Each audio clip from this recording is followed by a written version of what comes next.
তো বন্ধুরা, এই যে দেখেন চক বাজারে চলে আইছি আমি, কাইসা ভাই আর আমার পাশে আছে এই সেই বড় বাপের পোলা বিক্রি করে। ভালো আছেন ভাই? আলহামদুলিল্লাহ। ভাই আজকে বড় বাপের পোলা কোনটা? আজকে সবচেয়ে বড় বাপের পোলা হলো এটা। এটা কি বড় বাপের পোলাই খায়? এটাই বড় বাপের পোলাই খায়।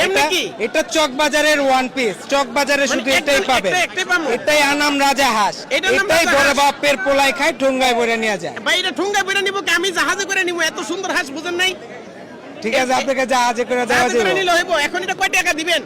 এটা আপনার জন্য 3,500 টাকা। ভাই আমি বুঝলাম না, এটা বড় বাপের পোলাই খায়, আপনি 5 থেকে 6,000 টাকা দাম নিবেন। আরে মানুষের জন্য 3,000 টাকা, আপনার জন্য 500 টাকা বেশি বললাম। 500 টাকা বেশি বলছেন না, সমস্যা নাই, আমি দিয়ে দিব না 200 টাকা।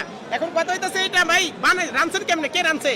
এটা নবাব, ভাবি রানছে নাকি? এটা নবাবদের রান্নাঘরে তৈরি। ও আচ্ছা, নবাব রানছে। কে নবাব? সিরাজউদ্দৌলা নাকি? আপনি এটা আপনার নবাব সিরাজউদ্দৌলা যে খালকে এটা কুমির আনছিল ওই জায়গা থেকে এটা আইছে। ওই কাকা, ওই কি কইলো শুনছেন?